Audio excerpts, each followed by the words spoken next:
What? What is that, a comic book? Jesus Christ, comic book nerds be all up in this place. What is this crap? Batman and the Ninja Turtles? How fucking lame. Why don't you read a real book with words instead of pictures? You stupid asshole. Oh! Why, it's Freddie Williams. He's come to visit us. Welcome to Best of the Worst.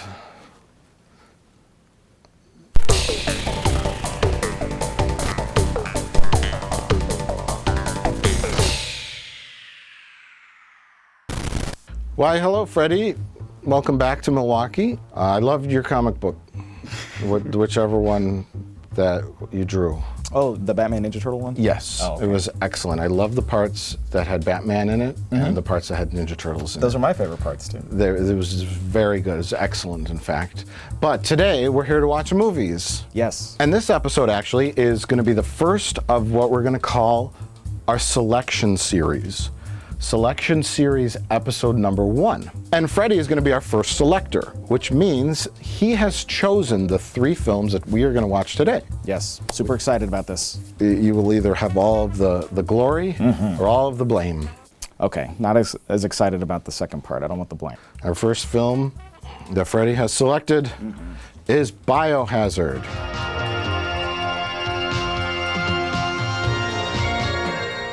Now, any particular reason why you picked this film? The stringent criteria that I used to pick all 3 of the films is based on what everyone should base their movie selection on, which is the cover art, of course. I thought that this looked like early Nintendo Metroid illustrations or something for like the original 8-bit NES, so that's why it stood out to me and I grabbed it. So you are advocating to judge books by their covers? Yes, or VHS by their covers, definitely. Okay. Yeah, that's the best way. That sounds like a disaster waiting to happen. Now let's check this out. This is by Mintex Entertainment, which is not a word, MNTEX. I don't know if that's an acronym. From Prior Lake, Minnesota, which is also known as the Hollywood of Prior Lake, Minnesota. These are signs of quality. These so are far, signs so of good. Yes, exactly. A group of skeptical government officials, headed by General Randolph, are brought to a remote laboratory for demonstration in, quote, psychic materialization. Okay. So it's like making things appear with your mind?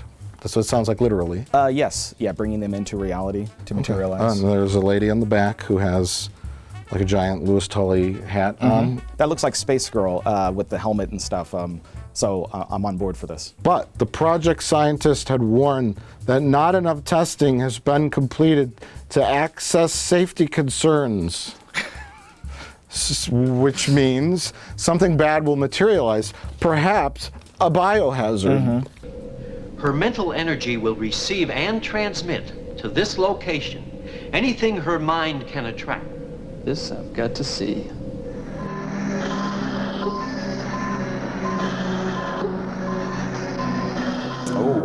What? She's envisioning the universe? Drawing power Maybe from she's the cosmos? pulling something from the astral plane or something. Yeah. She's pulling in an alien with her brain? In a freak accident during the demonstration, they're just telling us the plot. The politicians. How much text is there? A vicious creature is created. Yay. Unable to contain the monster, it unleashes unbelievable havoc and destruction against mankind. Awesome. Wow, that's a lot of havoc and destruction. All of mankind. All of mankind. This is a very, very efficient creature. around the planet. He's like Santa Claus. Hey, don't touch that thing. Biohazard. Oh, they said the name of the film. Oh, there you go.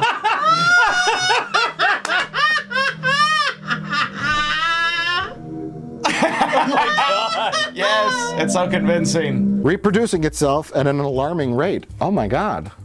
Hopefully that'll be full frontal and on screen.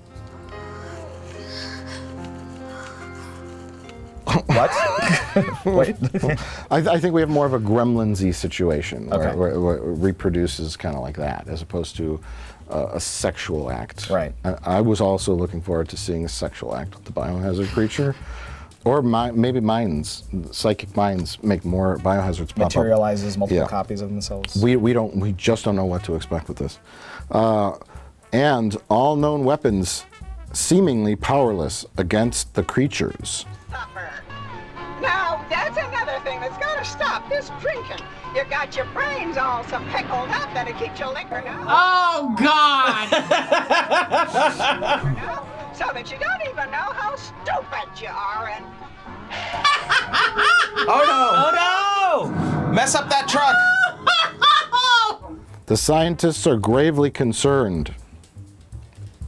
Was that an ellipses? No. Oh. I just stopped reading the sentence, mid-sentence for no reason. You had hit your character limit? Yes. I would be gravely concerned at the multiplying monster problem.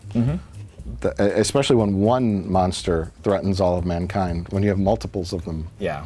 you got a serious fucking problem. It just gets slightly worse. If one is going to threaten all of mankind, the second one you're like, okay, well, we're already threatened. So Right. Yeah. That's like most of your house is on fire. It's a little extra fire in the corner. Isn't really gonna, a duplicate. Yeah, just Fire. an extra tiny fire. Yeah, this could be a disaster on the scale of a Biohazard movie. Same shot. There's a little child. Coupon shot! Oh my God, did he have jeans on? Well, Freddie, as you can probably tell from my t-shirt, my favorite genre of film is weepy melodramas. But for some reason, the next movie you picked is a horror film. Yes. Called Slaughter High. Yeah. Marty majored in cutting classmates.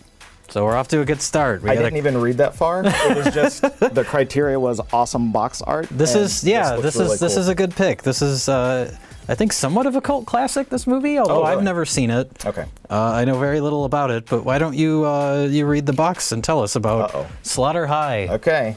All right. It says T hears horror in the halls. I just wanted to point that out.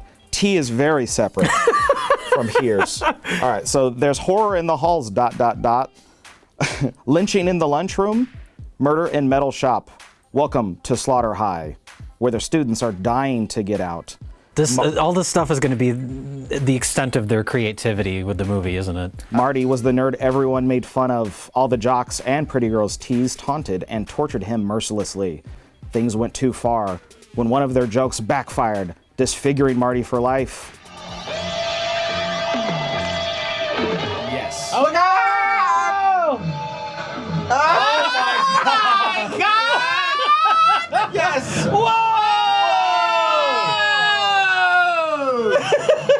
Look at that fire. That's pretty cool. That's fucking great. Yeah. Is it Prom Night or Terror Train that has like that exact same plot? Oh. Where someone gets bullied and then turns into a killer? I don't know. I don't know movies. It's 5 years later, and Marty is throwing a reunion for all his high school friends. Does he have a surprise for them? Oh, I'm sorry. There's no question mark.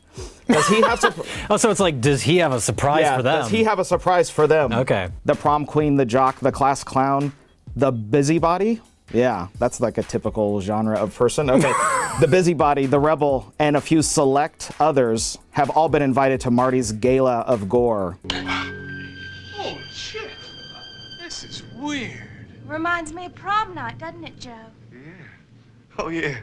Just before I passed out. It's spooky. Hey, we got food and drink and everything. Must have set you back a fortune, Skip. You haven't caught on to the fact that something very weird is going on yet? 5 years ago, Marty got mad. Now he's going to get even in one riot of a reunion. Well, this sounds like pretty classic slasher movie stuff. It's The Breakfast Club with a slasher. Oh, that sounds awesome. I can get behind that. I like it that in the reflection they didn't accidentally paint the camera. Because I'm sure they had like What is in the photo reflection reference. there? It's It's just his hand. extended. Okay. Yeah, it's pretty cool looking. Well, this movie is released through the classic Vestron Video home video line. So expectations are high for Slaughter High. Crazy son of a bitch! Get this fucking thing off me! Oh, it's a lawnmower, yes. Oh, this is a cool death. Don't fuck this up, movie. Oh, yeah! This is a cool death. Drop it on him! Yay. Man. I am re-engaged.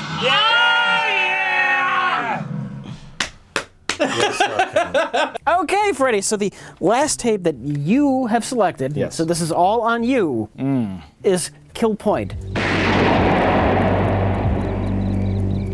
So tell us why you chose to select Kill Point.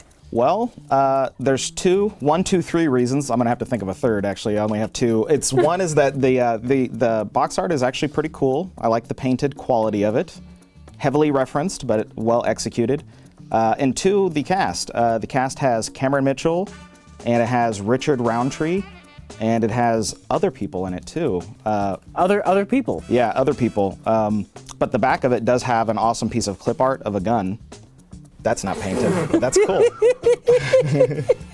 But Leo Fong. Now, Captain, I got some information you don't have. I talked to a guy who knows something about the organization. I have a meeting with him tomorrow afternoon. Why is his face flat? He's so bad. Joe Marks. Cameron Mitchell. So he's top billed. Yes. So he's gonna be in the movie for 2 minutes. And Nighthawk, Stack Pierce. Never heard of that fucker. He's gonna be in the whole fucking film. Steal enough machine guns, grenades, and rocket launchers to outfit a small army from the National Guard Armory. When the word hits the streets, criminals and gangs from all walks of life surface to buy the black market artillery to build up their own private arsenals. Have fun. We're here to hit the Julio. Oh, really? Like children and... Holy shit. Oh, my God. Okay.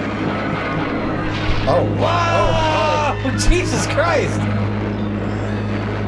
The result is a brutal killing spree that takes L.A. by the throat. To combat the relentless wave of violence, a special task force is formed by Police Special Agent Bill Bryant, Richard Roundtree, and Lieutenant James Long, Leo Fong. Follow the trail of blood as the two law enforcers fight violence with violence and declare war on an unstoppable army of sadistic assassins. Yes. That sounds great.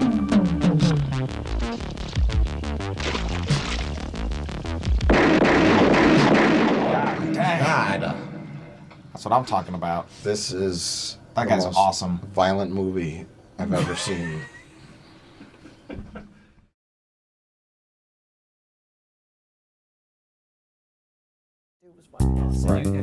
No, actually. Yeah. Well, on today's Best of the Worst, which is our 50th episode, it's a monumentous occasion, everybody. Why? What does that signify? 50. It means that we've done 49 previous episodes. But on episode 50, we're going with a new segment. The, what do we call it even? Selection series? The selection series. It sounds very Mike, pompous. you're doing a terrible intro. I'm starting to think we should give it back to Jane. No. But on this episode, Freddie has selected these three films, and I think you did it based on the covers. Yes, that was my primary criteria, was just if the covers were illustrated nicely. So That basically, makes perfect if it was, fucking sense, honestly. if it was a photographic cover, it was eliminated. It had to be drawn. Oh, really? Yes, yeah. My question is, you passed by a lot of post-apocalyptic Mad Max ripoffs, which have beautifully illustrated covers, and you picked this. So I'm really I'm questioning. That's one bad choice. I have to say, it's 2/3 were good choices. There was a slight margin of error. It was early in the process. It was the first tape that I chose. Yeah, the cover is really nicely illustrated, and it's a similar color scheme and feel to like the original NES Metroid sort of ads, not the actual. Well, artwork let's get on the right into cartridge. it. We'll start with you, Jay, since you're talking about the monster. Tell us all about Biohazard by Mintex. By not Don Dohler. This is Fred Olin Ray, director of Alienator. Alienator sounds like a fast food sandwich that you would buy at Wendy's. I don't know, doesn't it? Well, It would have like a gimmick, like a bun that was dyed green. There you go. Yeah. Or a lot of onions, so your breath would be terrible, and it would alienate you from your group. You know. You want no one to talk to you at that party you're going to? Onions and beans. Onions onions and beans. Onions and beans. You have a So you're cloud smelling around from you. both ends, is what Yes. you're saying. Yeah. Oh God. Well, Biohazard is a movie we've watched before, not literally, but we've seen this type of movie 100 times before on Best of the Worsts. There's an alien creature that wanders around the woods and occasionally flails its arms at people and they die. Very Galaxy Invader. Yes, Galaxy Invader, Alienator, a little bit. A little bit of Baconator. Alien from the Deep. But yeah, that's the movie. There's a woman that has psychic abilities, and they put a rubber... Don't you mean a young lady? A young lady, a young ingenue that puts a rubber diver's mask on her head, and she has psychic abilities, and they have this technology that can like suck things from other dimensions if she thinks about them. She can make tiny statuettes appear. Yeah. The day before. The day before. Okay. So they put a thing on her head. We see pictures of space. Some guy gets electrocuted. I don't know how that affects anything. That never has anything to do with anything, does It's it? a power surge. It's a... That wasn't. Oh, yes.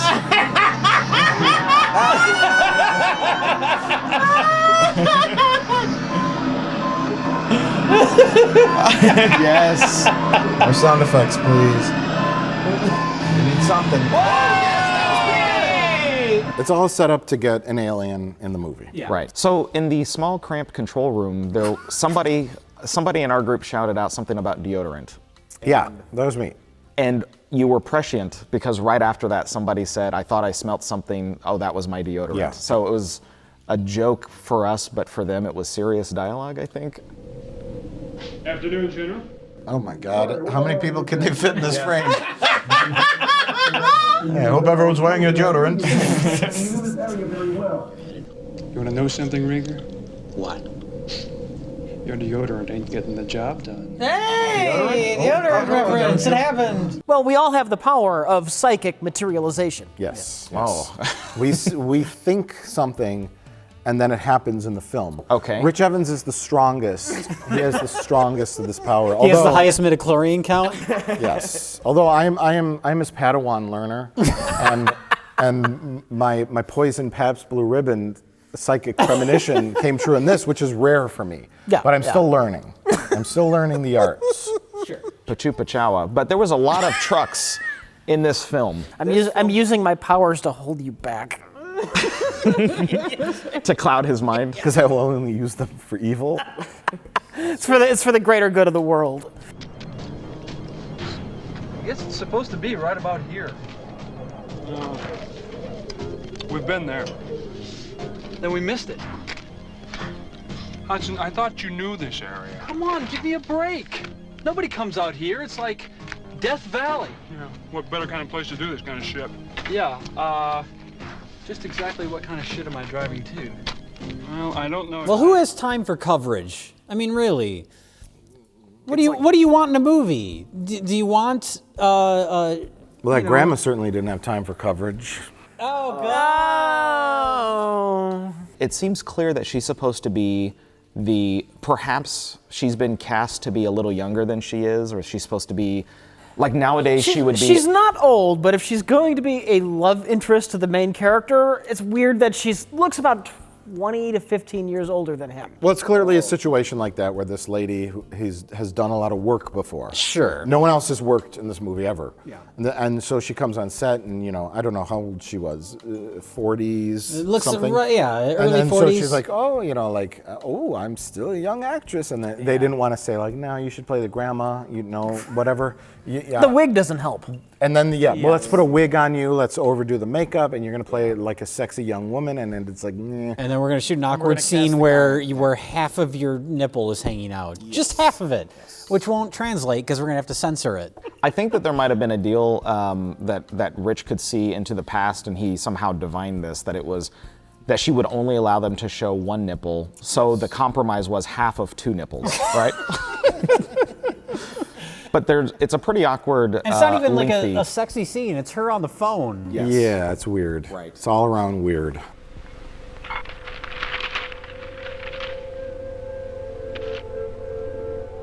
Oh no, the little kid's in a shopping cart. Give him a hug. Oh, he's cute.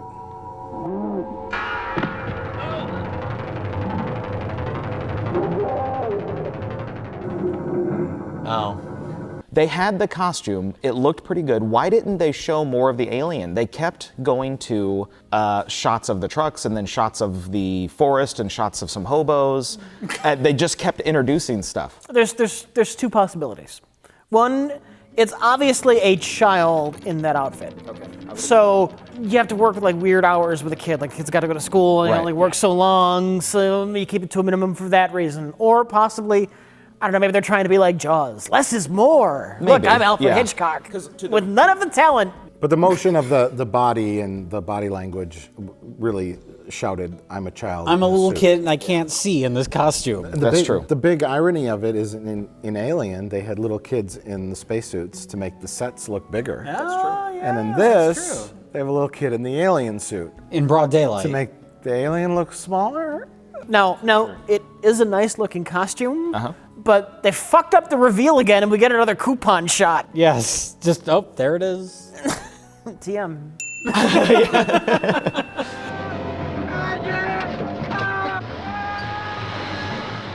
They just cut to this weird shot where the kid's just standing next to the guy. We don't, it's not clear how he climbed. Like, he climbed out of the crate and he walked around and he just stood there for a second before attacking him. It's really weird. Yeah. Well, they have a recreation of the searching for Jonesy. Is Jonesy the cat? Right? Oh no! Yes! Get him! Get him! It's like awkwardly. Yes! So awkwardly dropping him down. Oh, look at that. Hey, some blood and everything. And then the alien comes down from the ceiling, and much better done in Alien. Oh, an alien. Yes. Oh.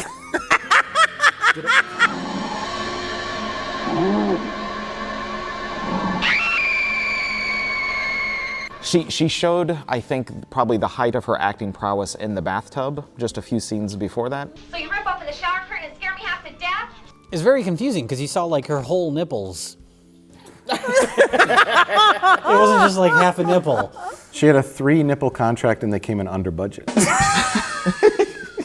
Our heroes are in somebody's house. Yes. They're in Grandma's kitchen. And there's a tube on the table that we think might have also come in the alien trunk. Yes. That the alien sealed with duct tape. Yes. Yeah.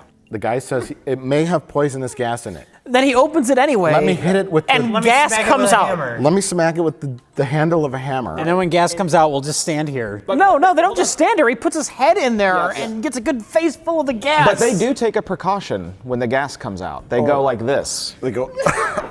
Cover your faces.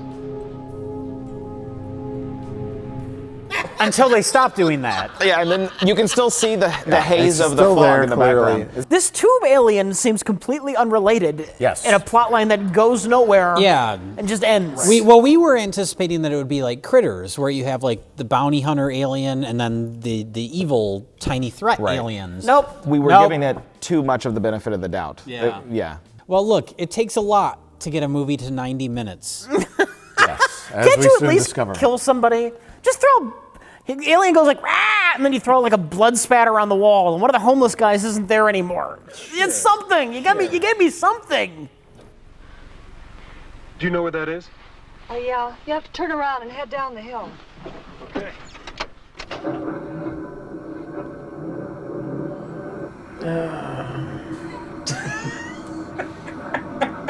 So Grandpa driving the car hits the alien with his car. Yeah. An alien that we promised on the back of the box was a threat to all of mankind. Yes. Unless you're driving a truck, and then you can just fuck He that gets thing incapacitated by It didn't die. It was unconscious for a bit, but. But a pickup truck knocked it down. Unconscious. Yeah, a pickup truck. Not. What the fuck is wrong with you? I'm trying to say a word right. I think you said it right, didn't you? You said it right the first time. I said is the first time. Unconscious. It's unconscious. That's the same thing. What? Us is at the end. What? Unconscious. What?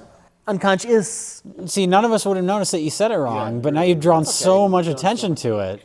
And you know, don't worry, Rich. I'll edit all this out. Yeah. You mean in repeatedly with jump cuts and text on the bottom? Picture of your driver's license. When I'm like I'm in the middle of saying is, and then you're just gonna freeze frame on my face awkwardly and zoom in. Yeah. But a pickup truck knocked it down. Yeah, probably all that plus more. Unconscious. Plus a lot more. You're gonna be like a caption overhead. Rich Evans is a dumbass. Little arrow pointing at me. Well, not a little unconscious. So many arrows. It's okay, buddy. You're like a court jester. Right? only an embarrassing court jester.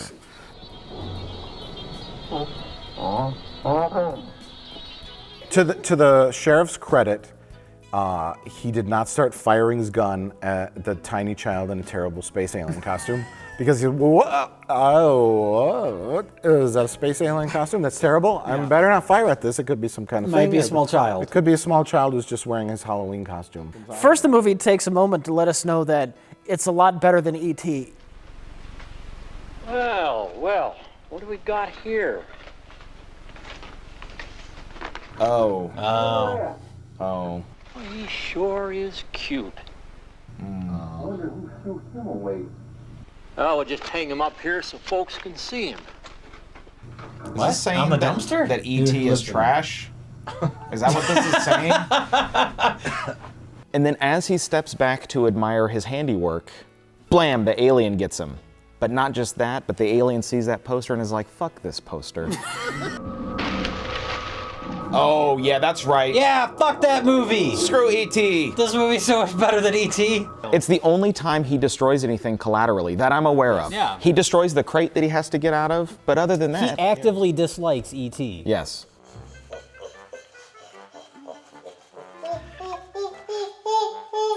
It's like in the first X-Files movie when David Duchovny is in a back alley and he's pissing on an Independence Day poster.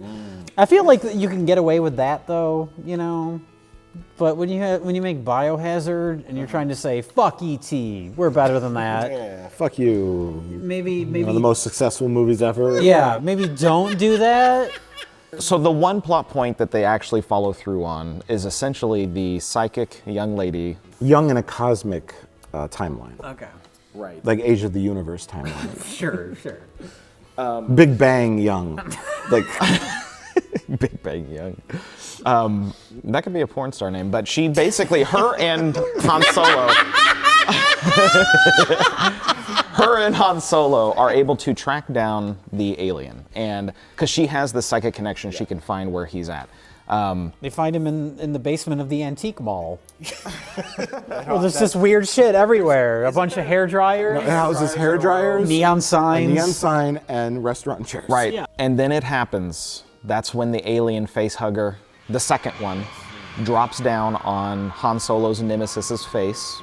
We don't know how it got there. We don't know why it's there. Oh, it got there by a fishing line.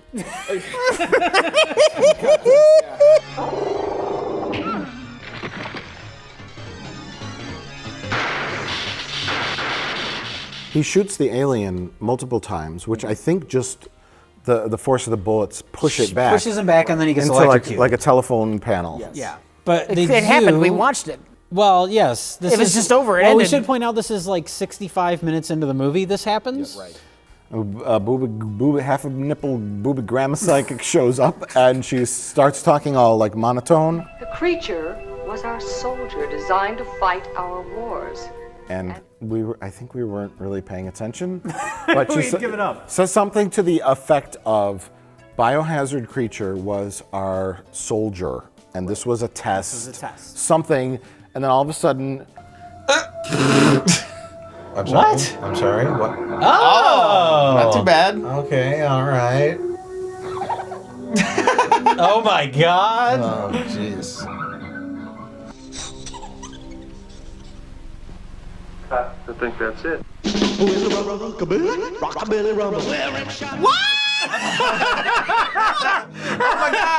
my God! It ended early. I think the ending. It was supposed to be a twist ending, but it just felt like it was the start of the third act. and then the movie ends. Yeah. And then cut to credits, and this is 70 minutes into the movie that is credited as being 90 minutes on the back of the box. But how can that be? Oh, well, you just pad out your credits by having not even like funny bloopers from the movie, just shit. You know, the real trick to my culinary activity that I've acquired, you know, the real activity You know, the real trick... Pause. Okay, and start again. You know, the real trick to my culinary ability to... Pause, that I start acquired. again. You know, the real trick... You know, the real trick to my... That's just as good as the job he did in the film. It's just extra footage that they needed to pad out the movie to make it 90 minutes. And they still don't make it to 90 minutes. Do it again. Nobody's opening. Do it again. Nobody is opening anything. This goes in the van untampered with. Surely you don't mean that.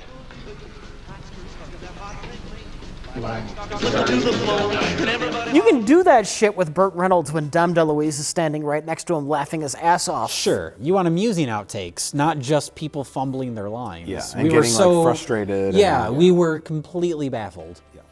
Yeah, in retrospect, that's even more shocking, all the filler that they have in the movie just to even get it to 65 minutes. I think that's it. Let's move on to Slaughter High. Take a trip through the halls of horror. Freddie, tell us all about Slaughter High. Okay, Slaughter High. First of all, great looking cover. The overall premise is that bullies are bad, especially when they're 30 or 40 years old in high school, okay? They've been held back a lot. Yes, and that has really upped their bully game. They've had a long time to perfect it. They have a lot of experience at it. Yes. Yeah. So there's a guy named Marty who is the geekiest geek dork nerd that you've ever seen.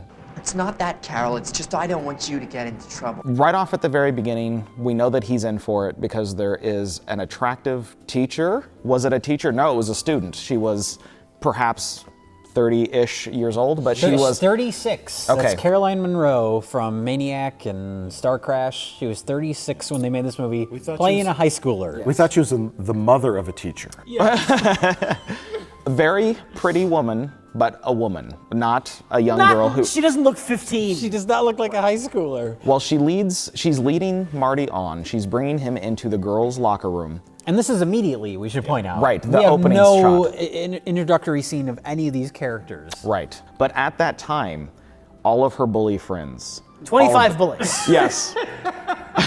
An endless amount. It's like a clown car when they come out of that closet. It's just endless. It's vile. It's really mean and sort of uncomfortable. More than a little. Oh my God. Even though he was clearly wearing something before. Yeah. Jesus Christ.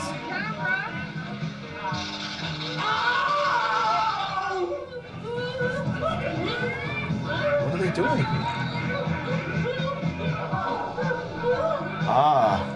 What? Jesus Christ. This is crazy. It's way too much male nudity. Are they like hosing him down with like the fire extinguisher too, or? Yes, they are. They use a fire extinguisher, but do you want to say that again? You know what? It's fine. Don't worry. It's fine. I know what's gonna happen. The fire extinguisher. Why would you assume that I would do it again? If I was editing it, you would have. Your words would sound perfect.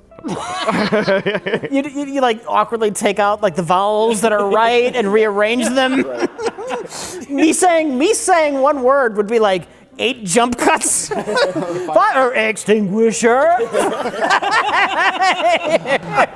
Rich is so well spoken in this episode. But Marty is rescued by an angry coach who doesn't see Marty being held upside down and naked and having his head dunked and react with sympathy and think, you guys, all of you are monsters except for Marty. Marty, are you okay, my friend? Instead, he's just yelling at everyone. What are you doing in the girls' locker room in a state of undress? So our bullies, they want revenge because somebody walked in on them when they were doing horrible things to another human being. Yeah. There's somebody who literally says, this is all Marty's fault. Stupid dork, Marty. It's all his fucking fault. That's the old lady. Well, is anybody else coming? It's not going to be much of a party. I'm at an Orson Welles radio broadcast. Well, everybody in this talks a little bit weird. I'm glad you came by. I thought I was going to have to walk all the way from the 7-Eleven back there. Well, you're lucky I decided to take the scenic route. Yeah, silly me decides to hitch it. You know, see America the Beautiful? Well, we should point out, according to the IMDb trivia, this was a movie made in the UK, so these are all, British actors trying and failing to do American accents. And it's very obvious, and it was very noticeable at first. We were like, what region of the United States is this? Yeah, regional accent. It sounds like the East Coast, like New Jersey, but then the Max Landis character. Yeah. Did he recover? No. Not all the skin grafts took. When they'd finished with him, he still looked a real mess. Not Why are you British now? Yeah, what? He looked real mess. Was like a Shakespearean British New Jerseyan. And it was really like mind-blowing. We're like, what? Yeah. No shit. Yeah, these accents are so weird. I can't figure them out. We turned him from a nice little guy into a crazed lunatic. And you know what? They say he still roams the nut house, ever hopeful of that chance to escape. Escape back to his old school, so he can take his evil revenge out on us all. We were just messing around. You know how it is. Yeah, things kind of got out of hand. Yeah, well, next time I'm about to score, cool it, will ya? Carol really has the hots for me, you know? She does? Sure she does. She lives just down the block from Can't have just a little bit of subtlety with the nerd you're character. playing it too much. This is like he's on Saved by the Bell or something. It's really good stuff, man. Yeah, I rolled the joint with my own fair hand. Listen, we've got to get back to detention for being bad boys. Marty is doing chemistry experiments by himself in a laboratory with like a Bunsen burner, and he's boiling something. Right. And he decides, well, this is a great time to smoke my joint. Yeah. When I'm playing with chemicals. He smokes the joint, and it makes him awkward, and then he reaches on top of a shaky cabinet with a giant bottle of acid. Right. Pours it somewhere and puts it back. Puts it back, yeah. But then the confusing part was, like, that's fine by itself. The joint made him so delirious that he fell in acid. Sure. No. The other guys come in with a mysterious packet of white powder. Right. And pour it into a thing. Yes, because Marty has to leave the room because his stomach hurts. So then Max Landis takes that opportunity to come in to the room. This is all in the first 5 minutes of the movie, by the way. Basically, Max Landis just wanted Marty to get a face full of frothy explosion, and that would be the end of it.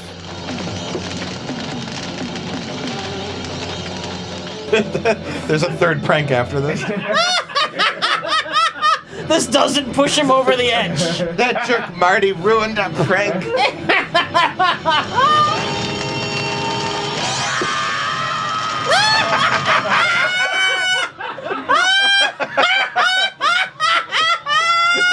Oh no, somebody help him!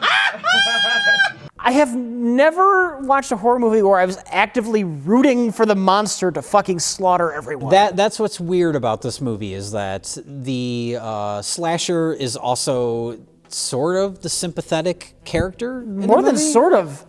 Well, he's not, because he's obnoxious. You just don't like his performance. Yes, I thought he was annoying. I blame that on the director. Okay. He was playing it One of the directors. One of the directors. The first director. I have a feeling this film has 3 directors. Yes, it has 3 directors. I have a feeling the middle director was the good one. The first one was like, hey, we're making Porky's, we're making something comedic. Yeah. And they're like, he's like, the goofy nerd. The music is weird. Yeah, he needed to play it more withdrawn, more like pathetic. Everyman. A Carrie type. Yes, like, but instead awkward. it was like the standard stock like goofy nerd. Right. And it set it up all wrong. Yeah. We flash forward 5 years. Yeah, 5 years, and Carolyn Monroe. Really, with the age of your actors, make it 15. Can you make it 15? Yeah. 15. Then only the first few minutes of the movie feel awkward and weird. Right. And then all of the bullies converge upon the high school. Basically, they've all been invited. Yes. Yeah, they don't know who invited them. Right. But it wasn't any of them. Right. Nothing suspicious There's about nothing this suspicious. Well, this is what's cool, and as a slasher movie, I thought this was a cool setting, is that they go back to their high school, and it's now like closed down, it's abandoned, which is a neat setting for a slasher movie. Right, an abandoned high school that has bathtubs and beds. All right!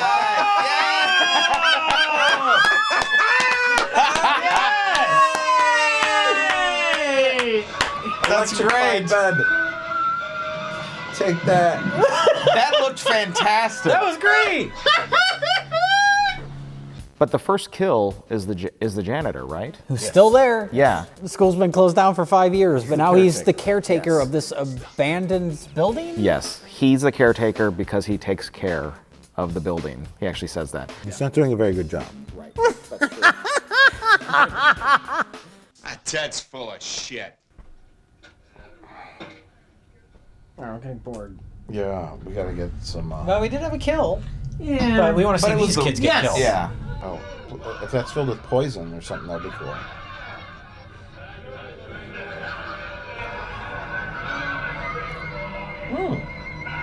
There you go. Hey, There you go. Something's happening.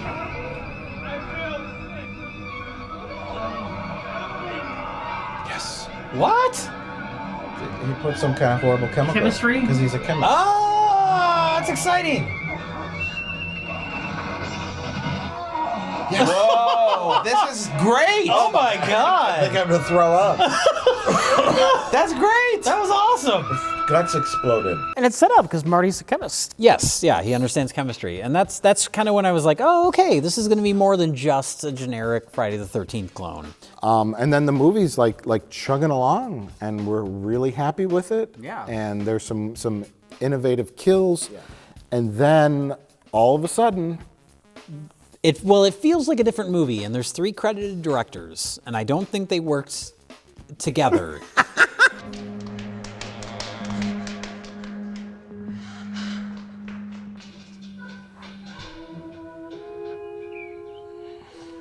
Why does it feel like it's a different movie all of a sudden? There was 3 credited directors. It didn't say anything in the... Yeah, see this is... This feels like something else. Later, Max Landis, who has a javelin that he's gotten off the floor, he's standing against a wall and he says, "Don't fall asleep." All we have to do is stay awake. Oh, right? that's right. It's a significant line because within 2 seconds after that, he sits on the ground and falls asleep. Yeah. And then he wakes up, and there's no significance to him having fallen asleep. Oh, I thought there was great significance, but there was none? Okay. that's before Max Landis is hanged by our killer. Max Landis is hung. Max Landis is hung. Max Landis is hung. Max Landis is hung. And then he escapes. He escapes and he vanishes from the movie for just long enough for you to kind of forget about him, and then Caroline Munro's running around and it gets boring. And she's hiding behind a corner. There's an axe just sort of like stuck on the wall for no reason. It's a wall axe. It's called a wall axe. Oh, is that you like a they're security? Everywhere. Okay. No, it's a British thing. Oh, okay. It's very British. Every wall that faces east has an axe on it. Oh, it dates back to like early kings and queens. Okay, I must have an axe on the east wall of every house. Because of the Great London Fire. Because of the Great London Fire, to chop your way out of the house that's on fire. So speaking of British traditions, there is an element of the clock to this. Thank you. Originally, this movie was called April Fools until they figured out there was another movie called April Fools. But there's this whole April Fool theme going on. Marty's birthday is April 1st, and the bad thing that happened to him was on April 1st, and now we're on the anniversary, April 1st. He's running around with like a jester outfit. Yeah. And apparently our characters think they'll be okay at noon. Yeah. Because in the UK, April Fools ends at noon. Yeah. April Fool's Day ends at noon. Marty won't hurt us after midday, I'm sure of it. And if you try to trick anybody or do a prank after noon, then you are the fool. And you would assume, or I assumed rather, that in the film it would hit noon. That would be essentially the countdown, and then he would either lose his power, his bloodlust would fade, or something like that. Or strict British tradition, he would politely say, "Thank you." Yeah, you've gotten the best of me, ma'am. Here's what I think should have happened. Because what does happen is really lame. It's all a dream. Marty wakes up, it's all a dream. What should have happened was Caroline is running around, and she ends up back in the shower stall where it all started right there. And Marty's walking up to her with the spear, and oh, this is it. And he goes back and he lunges, and then we see the spear goes right next to her head. And then she waits a moment, she opens her eyes, And there's nobody in the room. There's just a tag, a note hanging off the spear that says, April Fools. That should have been the fucking ending, because it was afternoon. It would have been a great lead into a sequel. Yeah. And Yeah. he spared, Marty could come back. We don't he know. spared her. Mhm. Spared her, yeah. Because it was afternoon. Yes. Oh, April Fool's Day is over. Yes, and she sees a clock out of the corner of her eye. Yeah. 12:01. Yeah. Yeah.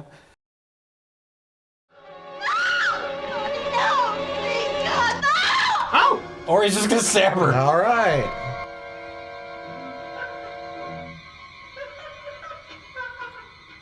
Marty wins, everybody. But Jay, I believe after the screening you said you really wanted to talk about the part where Max Landis gets an axe to the face.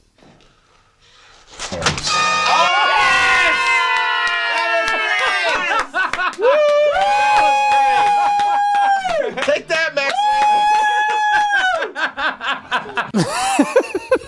You said it to me in private. No, I overheard him because he said it so loud. Yeah. He said, I better be the one who gets to say this. Right. Now here's the other ending they could have gone with. The whole thing could have turned out to have been an elaborate practical joke on Carolyn. And like Noon comes around and all of her friends jump out, we got you. Except Max Landis isn't there because she accidentally put an axe in his face. right through his face, yeah. Well, that is the twist in April Fool's Day, the movie that's actually called that. Spoilers for a movie that came out in 1984 or whatever. You can't get away with that with this movie because you see like guts being exploded, or a woman sitting in a bathtub full of acid.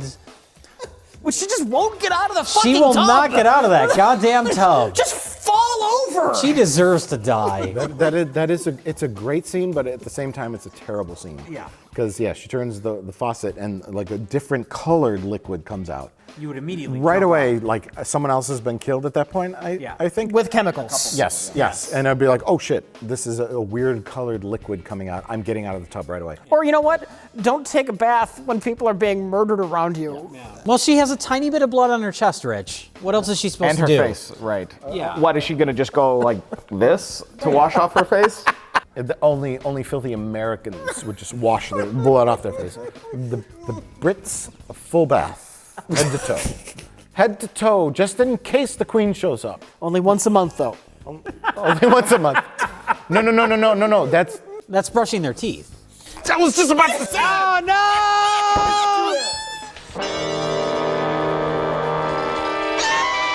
Oh no! They could actually just remake the exact same movie, only this time it's not a dream. What? Put a little paper hat on. I want to see a sequel to Slaughter High. It's not too late. It's not too late. We can still get the same actors and actresses back to play high school students. That's true. I never meant to hurt Marty. Please, let me go home. Please, let me go home. Shut up!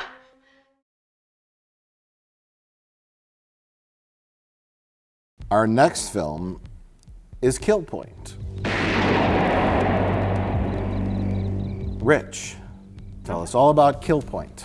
Well, Kill Point is a film starring our old friend Leo Fong, better known as Low Blow. In the film, Cameron Mitchell teams up with Nighthawk, who is some kind of badass criminal, to steal a bunch of bazookas from the US government. Then they sell those bazookas onto the street, and then Cameron Mitchell has a small dog, and he beats up a woman until she dies. Anyway, Cameron Mitchell sells the guns, Leo Fong is a cop. He's got to find out who's selling the guns, and Shaft is there until he's not. And then everybody shoots at everybody else every 10 seconds.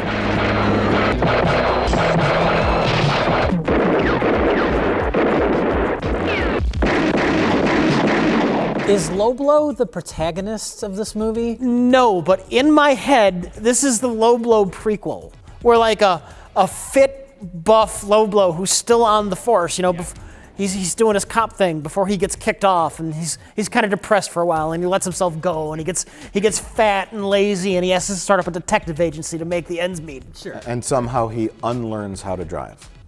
Well, that's the alcohol's fault. Wasn't it the most upsetting thing in the world when Leo Fong successfully parked a car? Yeah, it was. It really was.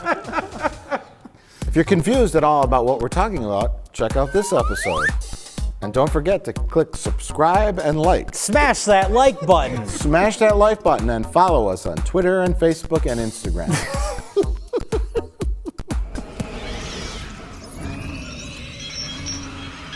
So you mentioned Low Blow is buff in this movie. He's got some muscles. He's a tough looking dude. He's got muscles, and he has Uma Thurman's hair from Pulp Fiction, which is very off-putting. I was thinking Conan, like classic kind of comic book Conan. Okay, sure. Yeah, he's a pretty buff dude. He's in good shape. It's just a shame about his face, though.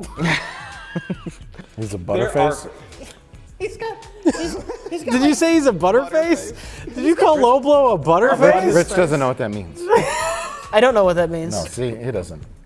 Okay, I'll explain it. It usually is used if a woman is very attractive and always but her face. So butterface. Like super hot body, butterface. She's got a butterface. Yeah. Yes, they say she has a butterface. I'd almost call it like a Frankenstein face because it looks like he's got like eyes from two different corpses. Just that dead, vacant stare. and Tommy Lee Jones's beautiful skin.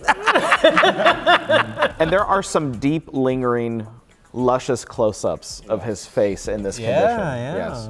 But the next glorious shootout takes place in what looks like a very accurate or usable, real grocery store. Ooh, a grocery store? Oh, it's a grocery store. Shoot them all! Shoot it up! Kill that grandma. Oh, here we go! Oh my God, I love great. this. This is big. This is so great. No witnesses. Oh my God! Oh, that was a nice one. A full grocery store. They even break eggs in this thing. They break eggs in the grocery store. They even break eggs. But there was something about the movie, elegantly bad. Yeah. It's hard to describe. You know what? They kept the expository shit done too quick. Yes. I want you to get that guy, Leo DiGiulio, tonight. I don't want nobody else to sell guns in my territory. It was, we're making this badass movie and we don't care. Yeah. Right. And we're pulling it off flawlessly. Besides the lieutenant, who literally is reading his lines. Say, listen, you know the shooting that we had in the Chinese restaurant? Well... You think he's reading his lines from something up there? Real problem. We've got automatic weapons, according to our ID people, and a lot of 223 brass lying around, and I'm wondering if this might tie in with the... Staring up at a cue card that's off screen, and then later he's like, yeah, I got a message for you, and it says, and he just reads the entire Well, the message. cue card was too far away. Like, that was still kind of a pain in the ass for him to read, so that's when he's like, can I just have a cue card right in front of my face? It just kept getting worse and worse. Yeah. That guy stood out, yeah. But Cameron Mitchell, I guess we should talk about Cameron Mitchell. He's doing his Mr. Roper cosplay throughout the whole film. He's got an ascot in every scene, even when he's not wearing a shirt. He's got that ascot on. It is important. And then he has a tiny dog until he doesn't. A dog he tries to get to smoke. He tries to get it to smoke, he tries to get it to drink, and then he... In the hot tub. In the He's hot got the tub dog where he, in the hot where tub. he almost drowns it. And then at some point, apparently off screen, the dog dies. Because Cameron scene Mitchell we don't see. is walking down a hallway with a monologue going on. His mouth isn't moving. It's like inner thoughts. I really miss that dog. Out of nowhere. Out of nowhere this happens. And that's when we were like, did they just not have enough footage to finish the movie? No. The elderly woman that owned the dog just said, I don't want that crazy man touching my dog anymore. He almost drowned the dog in the hot tub. Yeah. We're taking the dog away. It's the hot tub scene where he's got like a flower behind each ear. And one in the dog's ear. And then one in the dog's ear. And it's like, that was probably his choice. You want to believe that. Yeah, I want to believe that was Cameron Mitchell's decision as an actor. I wouldn't say decision, I would say demand. Check! Damn it. Cameron Mitchell, drunk, belligerent, confused, elderly, incapacitated. In a wicker chair. Oh, in a wicker throne. An oversized wicker throne. A game of wicker thrones. Okay, we've gone this far and only mentioned the name of my favorite character in the movie, and that is Nighthawk. Okay, so he is Cameron Mitchell's right-hand man, basically his lieutenant or his enforcer. And the true opening of the film is Nighthawk basically taking a bunch of bazookas and guns, but he does it by just bursting, like within the first several seconds of the film, he just bursts in and kills an army guy that's on guard. Then he stealthily and awesomely cuts the alarm system, and then the weapons are his, right? Throughout the course of this film, he just got cooler and cooler. I couldn't help but keep rooting for him. The only way I wanted him to be defeated was with, basically Shaft going in a mano-a-mano fight. That's the only thing that I wanted to happen. I wanted Nighthawk to get away, to fight another day, or just basically be a crime lord on his own. He was just too cool. I figured that they were, because in the setup of this scene, they're in the same bar. And Nighthawk is so cool, he has a way to detect if this is a cop or not. He looks over at Shaft, he doesn't know this guy. He thinks there might be something fishy. So Nighthawk sends over one of his gals. One of his hoes, come on. Go check him out. Let's If you will. Let's be specific. Let's be politically correct. It was a hoe. And she walks over and makes like a fake pass at Shaft. And I think she feels down. feels down she for can a tell his badge, gun, yeah. okay, or the badge, and immediately knows that he's a cop. And right away, there's a shootout between Nighthawk and Shaft. Oh, you sure so luscious, man, aren't you? Yes. Sure, but once you back off, I am not hustling, baby. okay? Oh, shit, Nighthawk is the police! Whoa! Holy shit! He does not mess around. Oh no! On the subject of Nighthawk being awesome, we're forgetting to mention the scene where Cameron Mitchell's wife / an unrelated madam comes to Cameron Mitchell, who's in bed with the dog, Yes. and says, "You killed one of my ladies." You slapped her around after you asked her to sing. And then Nighthawk comes in and goes, "No, bitch, I killed her." He didn't kill her, sweetheart. And then she pulls out a little Derringer pistol. A Derringer. And shoots Nighthawk right through the kidneys. And Nighthawk's just like, "Bitch, please!" He is completely unharmed by a bullet wound to the gut. He's fine. He's fine. Yeah, it's never he mentioned doesn't again. even go to the hospital. He just continues on Yeah. with being a badass. He is a badass. Cameron Mitchell has a great capper for that scene because he's like, now she's bleeding on my bed. Get in there, John, and wash it off. It's only a 22 for Christ's sake. Cameron Mitchell and Nighthawk make this fucking movie. Oh, yeah. Leo Fong, Low Blow, doesn't do a whole lot interesting in this movie. I talked to a guy who knows something about the organization. He's not charismatic. He's not like Charles Bronson cool. He's just boring. He's not a particularly good martial artist. The only thing he has going for him is a nice set of bangs.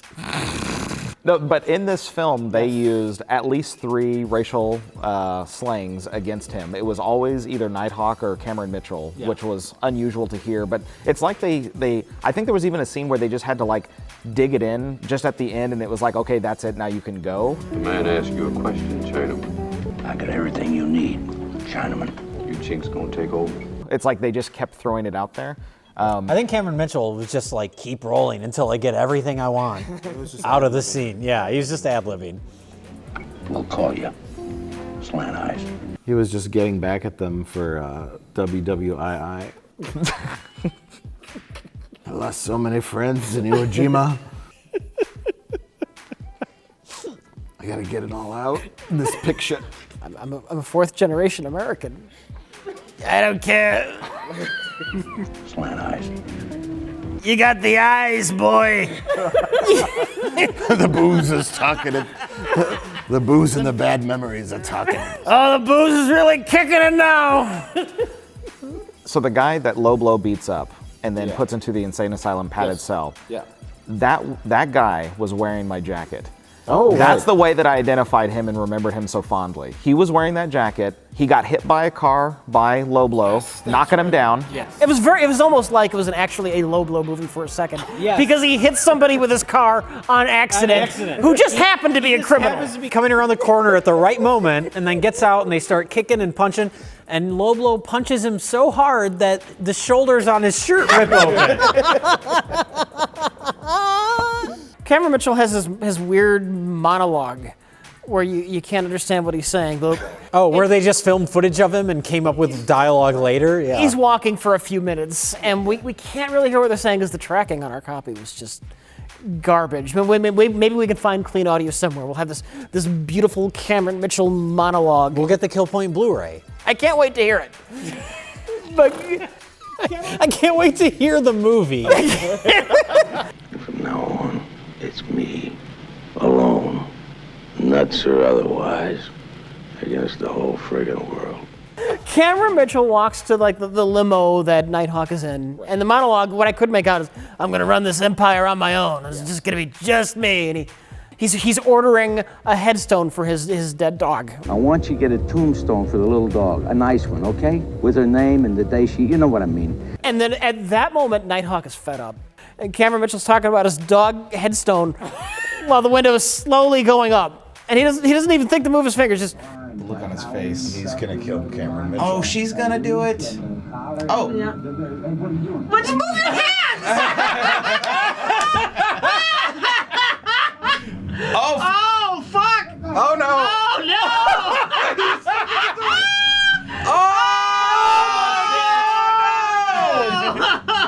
no! Well, to be really clear, it wasn't Cameron Mitchell's rambling about wanting a headstone for his dog that sent Nighthawk over the edge.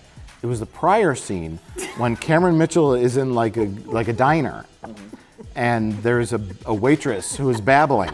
Oh, God. I mean, this is an important scene. Yeah. Cameron Mitchell wants another refill on his coffee, and this waitress is just babbling like, I had a baby, and my baby is in the back of the kitchen. You hear the baby off camera just screaming. And she's like, blah, blah, blah, blah, blah. And this is where we discover that Cameron Mitchell is misogynist. He hates women. He wants to choke them to death. You know what I did to my old lady?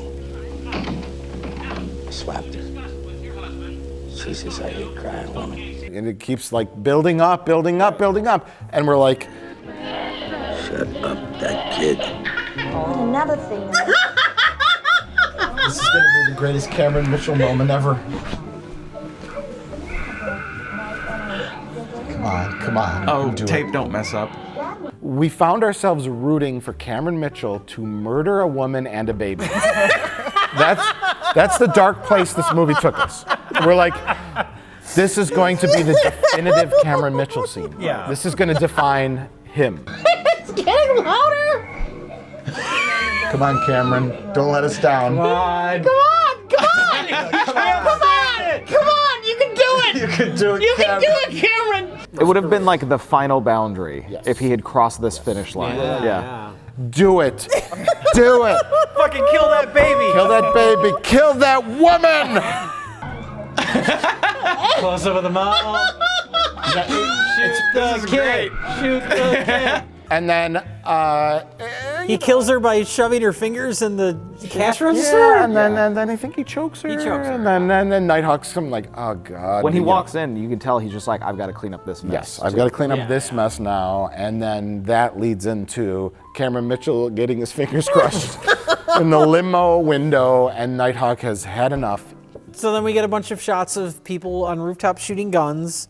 And unrelated shots of people that look like thugs falling over. Right. And they just sort of intercut all these shots together. You don't know who is doing what or where they are in relationship to each other. Spatial relationships are thrown out the Everything's window. out the window, but then Leo Fong kicks a guy for a bit. I'm just assuming at that point they eventually stop showing where Nighthawk is. You just assume he's gotten away. That's what I'm hoping. That's what I'm hoping for. Is he's just gotten away. They're going to cut to him on a boat or something, and it's going to be like, oh no, I can't believe he got away. Is somebody who looks suspiciously like Nighthawk going to show up in a comic book you draw in the future? Well, he's opening the suitcase on a boat. Yeah, it's my own fan fiction of how Nighthawk escaped. Yeah. Well, eventually Loblo catches up with Nighthawk, and he just kind of shoots him. We have this awesome fight with a complete nobody. Exactly. And then Loblo just kind of shoots him, and then we cut to a close-up of another gun that also shoots Nighthawk. Redundantly, because Loblo has already shot him to the point where he's not going to move anymore. And we're like, who had that other gun? Who had that other gun? It's going to be coming back. It's going to be Shaft, Shaft right? wasn't dead. Who shot him? Shaft with is going to have bandages on. Oh, that would redeem it. Yeah. If it's Shaft. Shaft's still alive. Okay. And then it's just Cameron Mitchell with a slit throat. What? His ascot is the only thing holding his head on his neck. But like, logically, Low Blow is running at Nighthawk, and Nighthawk has the gun, and Low Blow goes, "Gotcha, Nighthawk." Oh no, and Nighthawk's like, "Yeah." And then the shot comes. Right. But really, it's like Low Blow shot him 16 times. And then we cut 1 second of a close-up of another gun. Number 17 Yeah. out of 16. He's redeemed by killing a guy who killed Cameron Mitchell so he could no longer kill women and babies. It's straight up bizarre. Never felt better. So now's the time of the night when we pick our best of the worst. I will move left to right. Okay. Starting from Rich Evans, ending with our selector, who will be could be the deciding vote. Rich Evans. If I have to pick a movie, now this is actually really difficult for me. Kill Point or Slaughter High, and I think I'm giving it Slaughter High just for the creative kills. Some really fucking creative murdering going on in that film. And it was really interesting watching a horror movie where I'm actively rooting for the slasher. Sure. I see what you're saying. Slaughter High had some great kills, but 3/4 of the way through the film, it took a drastic downturn. Yes. And became terrible. It kind of redeemed itself at the end. My pick for best of the worst is Kill Point. Kill Point was 100% class. Or 0% class. It was a big piece of shit, but at the same time, it knew it was just so cool. I can see this being on many people's top 10 lists of best films of all time. I just loved it. I loved it. Mike has been drinking. I loved Kill Point. Jay, your pick for best of the worst? Kill Point, the best thing it has going for it is the just scenes of people showing up and shooting a bunch of people in public places. That's almost enough to make it best of the worst, but I gotta go with Slaughter High. As a horror movie fan, as a slasher movie fan, it almost transcended being best of the worst material. I understand exactly where you're coming from with Slaughter High because it had some great kills, but the beginning and the end were bad to me, so I couldn't get behind it. So it's definitely Kill Point for me. Oh my God, we got a tie. But Kill Point has so much to keep you entertained.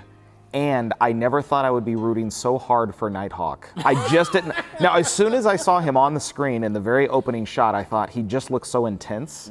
Although I was confused at times from the choppy editing, really that to me was the only thing that threw me for a loop. The rest of it kept me totally entertained. They're almost there. They're almost up there with great B movies. So for picking 3 films, you got two gems. Two pretty close to darn good gems. There was so many qualifiers to that. It was like there was all these little bitty qualifiers. Gems. Almost kind of good. Sort of. Almost paper. Sanding off the compliments. But the question now is Biohazard destruction worthy or not? I actually don't think so. A lot of interesting things to talk about. I wouldn't want to watch it again. Well, I guess if we're not going to destroy any of the movies, maybe we can elaborate more on Cameron Mitchell and the timeline of Cameron Mitchell movies based on what we've seen so far. We're going to start a chart. We're going to start a graph of Cameron Mitchell movies and where they are chronologically. And the quality of his performance. And the quality of his performance and the amount of booze he was drinking while making the movies. Jay, a calculation so intricate like this seems like it would require a scientist. Some kind of scientist man.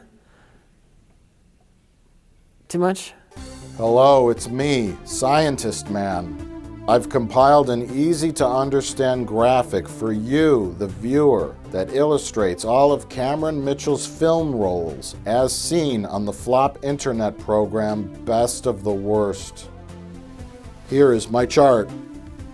My calculations include these factors: film title, year the film was made, how much booze Cameron Mitchell has drank, scientifically known as level of intoxication, his screen time, and his time actually standing, scientifically known as not sitting down. Now, Mr. Cameron Mitchell has had over 15,000 small roles in shitty B movies that will likely be featured on future Best of the Worst episodes. So I, Scientist Man, will be here every step of the way to catalog every one of these performances in a scientific chart. Thank you.